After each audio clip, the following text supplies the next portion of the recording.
Hello everyone and welcome back to my channel. आज मैं आपके साथ शेयर करने जा रहा हूं about crisis of credit Suisse bank.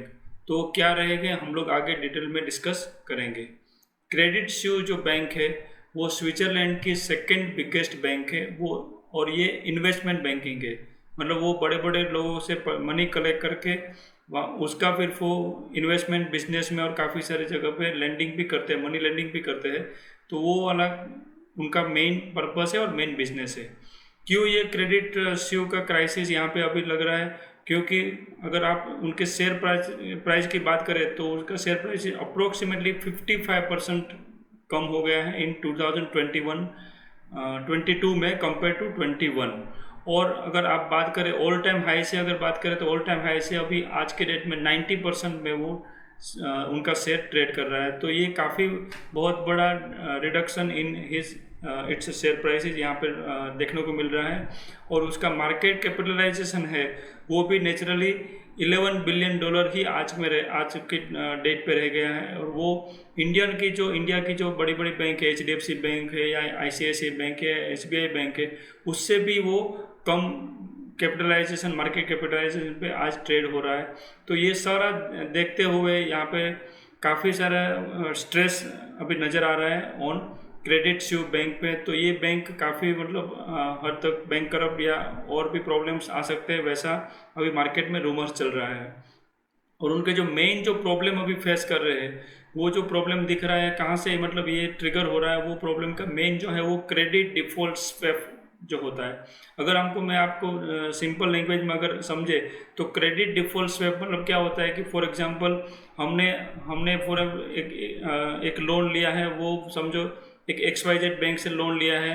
वो लोन जो है बैंक के लिए वो एसेट होती है। तो बैंक भी क्या करते हैं, वो एसेट के सामने इंश्योरेंस ले लेते हैं, और वो इंश्योरेंस जो होता है वो इंश्योरेंस प्रीमियम चार्ज करता है। अगर हमारा डिफ़ॉल्ट होने का चांस ज़्यादा है तो फिर इंश्योरेंस कंपनी वो जो एसेट है, बैंक की जो लोन जो एसेट है, उसके ऊपर जो इंश्योरेंस लेने जाएंगे तो वहाँ पे इंश्योरेंस प्रीमियम ज़्यादा चार्ज करेंगे अगर डिफ़ॉल्ट का चांस ज़्यादा है। तो अगर डिफ़ॉल्ट का चांस कम है तो इंश्योरेंस प्रीमियम भी कम चार्ज करते हैं। तो ये यहाँ से मतलब ये एक पूरा अनुमान लगाते हैं कि ये जो क्रेडिट डिफ़ॉल्ट स्वैप अगर बढ़ रहा है ये बैंक का, क्रेडिट स्यू बैंक का, तो दैट मीन्स कि उनके जो भी उन्होंने जहाँ पे भी इन्वेस्ट कर रखा है या जहाँ पे लेंडिंग कर रखा है, जिसको भी लोन दे रखी है, वहाँ पे डिफ़ॉल्ट के चांसेस और बढ़ रहे हैं। और वो बढ़ने का कारण मेन होता है कि डिफ़ॉल्ट भी ज़्यादा होगा, और कहीं ना कहीं उनकी जो एसेट है वो पूरा मतलब कि रियलाइज जो अपनी बुक में जो वैल्यू है वो वैल्यू पे रियलाइज नहीं होगी।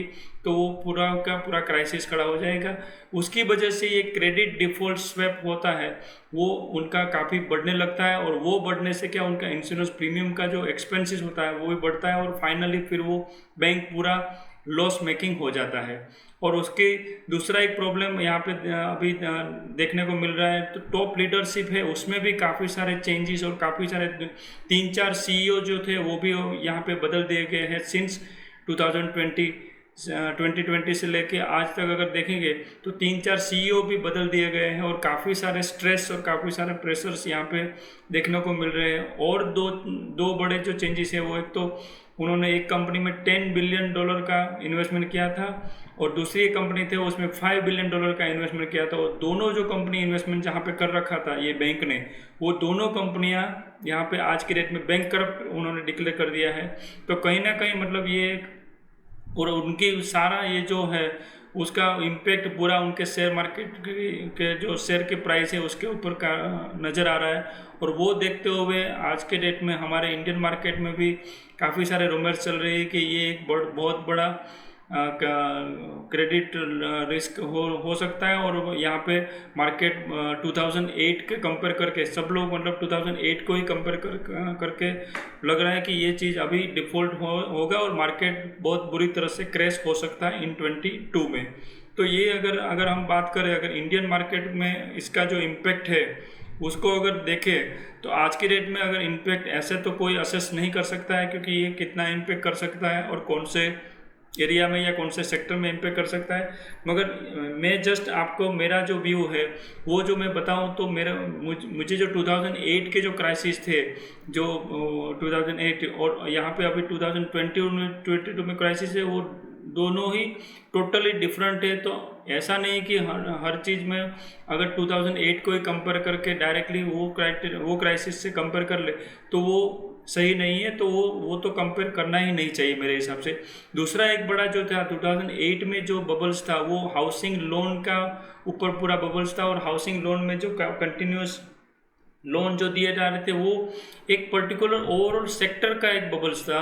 यहाँ पे जो है पर्टिकुलर जो ये दिख रहा है वो एक पर्टिकुलर बैंक का बबल्स दिख रहा है। तो बैंक में हो सकता है कि जो इंडियन बैंक का अगर एक्सपोजर्स यहाँ पे क्रेडिट स्विस बैंक में है तो वो केस में अगर डिफ़ॉल्ट हुआ तो फिर कहीं ना कहीं बैंकिंग और रिलेटेड जो शेयर्स होंगे, ICICI बैंक हो या HDFC हो या SBI बैंक हो, कोई भी बैंकिंग रिलेटेड शेयर्स, शायद मुझे लग रहा है कि अगर ये क्राइसिस या ये बहुत बड़ा अगर क्राइसिस हो सकता है तो इनके ऊपर इम्पेक्ट शायद आ सकता है।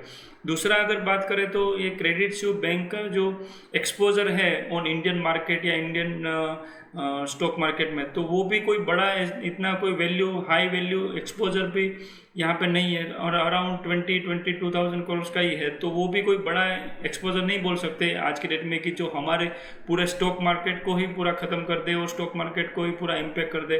वैसा कुछ यहाँ पे मतलब मुझे यहाँ पे पर्सनली कोई नज़र नहीं आ रहा है। तो ये चीज़ है, जस्ट मुझे लगा कि मैं आपके साथ शेयर करता हूँ ताकि क्रेडिट स्विस जो बैंक है उसका रूमर्स है वो काफ़ी लेवल पे अभी तेज़ी से बढ़ रहा है, और लोग ये जो है ये क्राइसिस है उसको 2008 के क्राइसिस के साथ कंपेयर करने जा रहे हैं। तो वो चीज़ है वो मुझे पर्सनली यहाँ पे ऐसा कुछ नज़र नहीं आ रहा है कि ये इतना बड़ा इम्पेक्ट हो सकता है और अपना मार्केट जो 2008 का जो मार्केट है वैसा ड्रास्टिकली रिडक्शन हो जाए और ड्रास्टिकली यहाँ पे कम हो जाए।